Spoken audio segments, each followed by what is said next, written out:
বাংলাদেশের এবারের নির্বাচন কি তাহলে রক্তক্ষয়ী হতে চলেছে? সাম্প্রতিক কিছু বিশ্লেষণ কিন্তু সেদিকেই ইঙ্গিত দিচ্ছে। চলুন এই জটিল রাজনৈতিক সমীকরণের গভীরে একটু ঢু মেরে আসা যাক। ব্যাপারটা দেখুন, দেশে কিন্তু নির্বাচনের আমেজ শুরু হয়ে গেছে, কিন্তু শুরুটা রাজনৈতিক বিতর্ক দিয়ে হয়নি, হয়েছে সহিংসতা দিয়ে। আর এটাই কিন্তু সামনের দিনগুলো নিয়ে বেশ বড়সড় একটা প্রশ্ন তুলে দিচ্ছে। ঘটনাটা ঠিক কতটা গুরুতর একবার ভাবুন তো। নির্বাচনী প্রচারণার একদম প্রথম দিন, আর সেদিনই কিনা চট্টগ্রাম ৮ আসনে একজন প্রার্থী গুলিবিদ্ধ হলেন আর তার একজন সহযোগী তো মারাই গেলেন। আসলে এই ঘটনাটাকে কিন্তু একটা বিচ্ছিন্ন ঘটনা হিসেবে দেখার কোনো সুযোগ নেই, বরং এটা আরও বড় কোনো সমস্যারই একটা লক্ষণ। আর সুষ্ঠু নির্বাচন করার দায়িত্বে যারা আছেন সেই প্রশাসনের ব্যর্থতার দিকেও কিন্তু আঙুল তুলছে। সাধারণত বাংলাদেশে কি হয়, নির্বাচন নির্ভর করে প্রার্থীর পরিচিতি আর এলাকার মানুষের মনোভাবের উপর। কিন্তু এবারের ব্যাপারটা দেখুন, শুরুতেই এই যে সহিংসতা, এটা পরিষ্কারভাবে দলের ভেতরের কোন দল আর প্রশাসনিক একটা বিরাট ব্যর্থতার কথাই বলছে।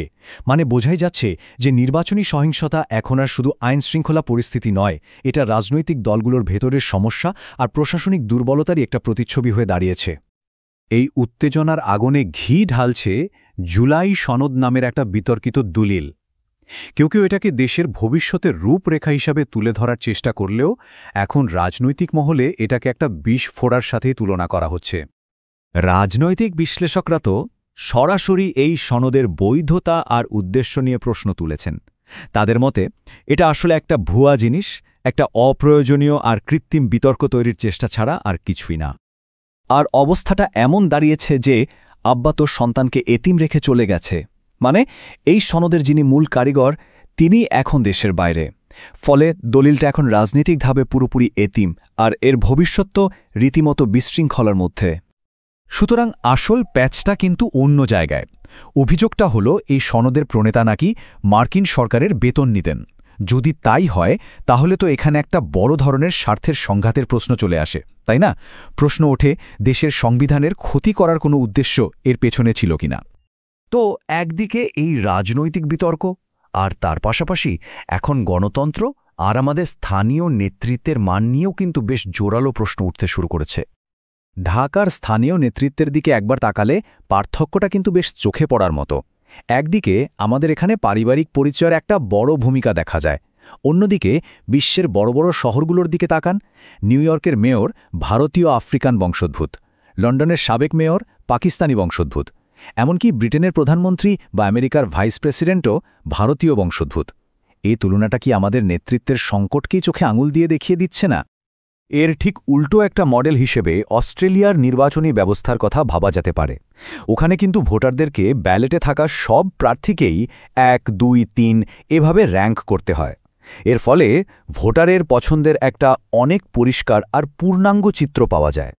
দেশের ভেতরে যখন এই রকম একটা অস্থিরতা চলছে, ঠিক তখনই দেশের বাইরে ভারতে সাবেক প্রধানমন্ত্রী শেখ হাসিনাকে কেন্দ্র করে একটা বেশ গুরুত্বপূর্ণ ভূ-রাজনৈতিক খেলা জমে উঠেছে। হ্যাঁ, ভারতে শেখ হাসিনাকে একরকম আনলক করা হচ্ছে। মানে বেশ কিছুদিন রাজনৈতিকভাবে বলতে গেলে নিষ্ক্রিয় থাকার পর তাকে এখন আবার আস্তে আস্তে জনসম্মুখে এবং রাজনৈতিক অঙ্গনে ফিরিয়ে আনা হচ্ছে। আর এই পরিবর্তনের ইঙ্গিতগুলো কিন্তু বেশ স্পষ্ট। যেমন ধরুন, ভারতে আওয়ামী লীগের নেতাদের সাথে তিনি বৈঠক করছেন, আমেরিকা থেকে তার ছেলে এসে দেখা করে গেছেন, আবার বড় বড় আন্তর্জাতিক মিডিয়াকে সাক্ষাৎকারও দিচ্ছেন। এটা কিন্তু শুধু কোনো জল্পনা কল্পনা নয়, ভারতের পররাষ্ট্র সচিব নিজেই এই ব্যাপারটা নিশ্চিত করেছেন। তিনি বলেছেন শেখ হাসিনার ওপর থেকে বিধিনিষেধ বা এম্বার্গো তুলে নেওয়া হচ্ছে। তার মানে এটা ভারতের পক্ষ থেকে একটা খুবই সুচিন্তিত রাজনৈতিক পদক্ষেপ। এই পদক্ষেপটাকে বিশ্লেষকরা একটা কৌশলগত চাল হিসেবেই দেখছেন। এর থেকে দুটো পরিষ্কার সংকেত পাওয়া যায়। এক, তার রাজনৈতিক সম্পৃক্ততার প্রয়োজন এখনও আছে বলে মনে করা হচ্ছে, আর দুই, তার এই ফিরে আসাটা একটা গুরুত্বপূর্ণ ফল বয়ে আনবে এমন একটা বিশ্বাসও কাজ করছে। সোজা কথায়, ভারত বাংলাদেশের রাজনৈতিক ভবিষ্যতে তার একটা নতুন এবং খুব ভাইটাল ভূমিকা দেখতে পাচ্ছে। তাহলে এই সব কিছুর মানেটা আখির কি দাঁড়াচ্ছে? একদিকে দেশের ভেতরের সহিংসতা, রাজনৈতিক চাল, অন্যদিকে আন্তর্জাতিক প্রভাব, এই সব কিছু মিলেমিশে কিন্তু সামনের দিনের জন্য একটা খুবই অনিশ্চিত সমীকরণ তৈরি হচ্ছে। একটা পুরনো গল্প আছে। বঙ্গবন্ধু যখন কারাগারে, তখন তিনি বুঝতে পারতেন তার মুক্তির সময় হয়ে এসেছে। কিভাবে? তিনি দেখতেন সেন্সররা খবরের কাগজের খবর কাটতে কাটতে এমন অবস্থা করেছে যে শেষে শুধু বিজ্ঞাপনগুলোই বাকি থাকত। এই গল্পটা কিন্তু সময়ের সংকেত পড়ার জন্য একটা দারুণ রূপক। তো সেই গল্পের সূত্র ধরেই আজকের প্রশ্নটা হলো, একদিকে যখন হিংস্রা বাড়ছে আর অন্যদিকে পুরনো নেতাদের আনলক করা হচ্ছে, তখন আজকের রাজনৈতিক পাতাগুলো ঠিক কিসের ইঙ্গিত দিচ্ছে? বিশেষ করে যখন দেশ এত গুরুত্বপূর্ণ আর অনিশ্চিত একটা নির্বাচনের দিকে এগিয়ে যাচ্ছে।